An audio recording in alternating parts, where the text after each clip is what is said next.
Alright, welcome back. Time for some games. Let's find an opponent and show the deck in action. Alright, so 1 power is a tad too few, so easy redraw. 2 power is the perfect redraw result basically. And since we have 2 Jitos, we can actually afford to risk our Jito here. If the other 1-drop wasn't a Jito, I would probably do what I recommended in the deck tech and just play the Oni Ronin here and play Jito plus the other 1-drop on turn 2 for guaranteed 3 attackers and 2. But in this case we don't need to. So the interesting question right now is Ronin and Jito or Instigator. The upside of Instigator would be that if we don't draw a power, if we don't draw a power, we can still play a guy and torch a guy. And if we draw a power, we're gonna play assembly line or can still play Argent Port and torch. But I think playing Argent Port here is better because either way we're gonna deal 6 damage next turn if all we play is these 2 and Argent Port in the next 2 turns. The upside is that we gain the flexibility, and the downside is that we lose a Warcry trigger from Oni Ronin. But I think the flexibility in terms of tempo and using our power to the maximum is more critical than the Warcry trigger, so I think it's better to sequence it that way. And yeah, like I said, even if we draw a 3rd power and the opponent silences our Jito with a Marshal, we could just play 1-drop, torch the Marshal. But we don't need to. And yeah, if the opponent does nothing, we can do the same, deal the same amount of damage as if we would have done it the other way around. All we lose is the 1 Warcry trigger. Alright, so yeah, if your opponent plays depleted power into depleted power and does nothing else, then he's not gonna win against this deck. So yeah, this is gonna be a pretty quick and easy game.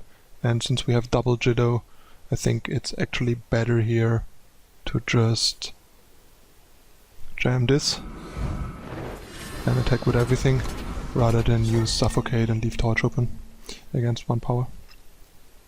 Since he's gonna trade here, which I don't really care, because it's in the end gonna amount to a lot more damage, and we have Suffocate still for an actual unit that he might drop on us, like a Combri healer or something.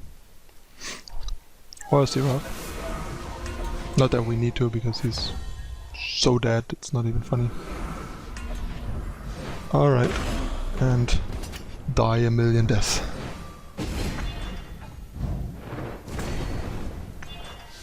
Not sure why there's only 2 attackers marked, even though I pressed A, but it was probably some weird bug because the opponent scooped mid-combat.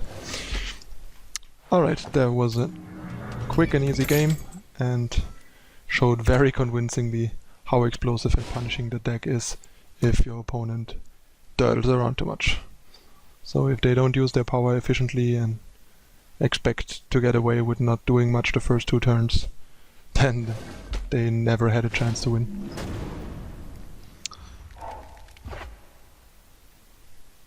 Oh, yuck, that's a terrible hand, another easy redraw.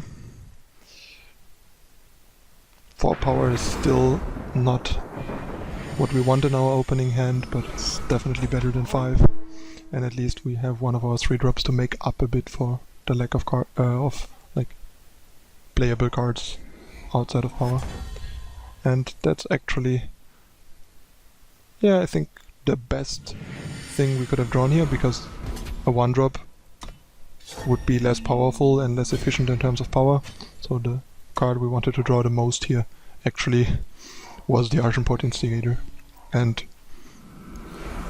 this is a situation that perfectly shows what I talked about in the deck tech, that if this would be a Blood Beetle here, we would have wasted 1 power.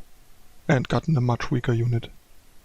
So past a certain point, it is actually better to have slightly more expensive units, so you get more out of your cards, because you're gonna have spare power otherwise. Alright, so the question is, do I torch an attack or do I assembly line? I think it's a pretty clear assembly line.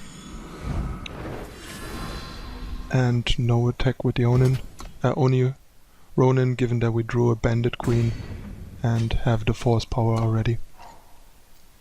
Otherwise I would trade. Like, if I wouldn't have a guaranteed queen next turn, I'm pretty sure I would trade, because we would get 2/3 of the stats on our next unit that we draw, get the damage trigger from Instigator, and the unit would be gone, because now it can still trade anyway, potentially, or at least jump block. Okay, so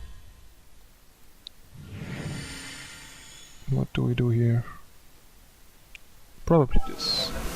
That seems like the best plan. I mean, he can still eat the Ronin like last turn, but that doesn't matter much. He's still gonna take 10, 11. And if he doesn't block, he's gonna take 15. Which is even better for us. And then we can just torch the healer next turn probably. Or torch the opponent, depending on what is the most powerful play in terms of tempo and damage. So this, and torching this deals more damage than torching the opponent, because if we attack, he would block here, which would actually does the same amount of damage. Never mind, but not that it matters. The opponent is gonna die from this anyway. He's gonna be exactly at 0. Oops, that was the wrong button. I intended to say well played. And yeah, as you could saw, opponent even went 2-drop, 3-drop, 4-drop, and still got crushed by a 4 power opening hand. Simply because we drew a 2-drop to fill out our curve, and a queen to use our force power on turn 4. And all we had was 1, 2, 3, 4, and that opponent threw a 2, 3, 4, with the 4 being the very dreaded Sandstorm Titan. Partially due to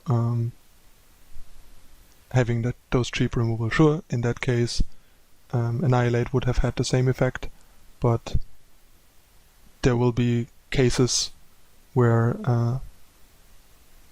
Annihilate will be much worse, and if in the case like this, where Titan is actually happening, Suffocate still does enough on a non-Titan unit to win us the game. Who cares about Titan? While there's a lot more situations where Annihilate doesn't do the job, but Suffocate would. Oh, Impulse again, so that might be another pretty quick game, because the deck he plays seems like it's very soft to Jito, and we have a pretty good hand. A pretty convincing turn 2 Sangua, actually, because I don't see how he's preventing it. We have removal for a blocker and 2 attackers, so gonna be fairly easy. Yeah, whatever. Doesn't matter what we choose here. Kill this guy. And we already have Rally and Queen, and all we need is 1 more power, and he is no deck that has good ways to deal with Sangua. Like, sure, he can have a Permafrost or a Green Source and a Vanquish, but both cost more than the Sangua cost. And he's a 3-color deck, so he also has to have the 3rd color. And now he has a powerless blocker, and our Rally is just gonna eat it. Bam! 13. Now we are like queen flooded, but I guess there's worse things than being queen flooded. So that should do quick work of the opponent. And there's the 4th power we needed. I have to say our draws are pretty good too, to be fair, but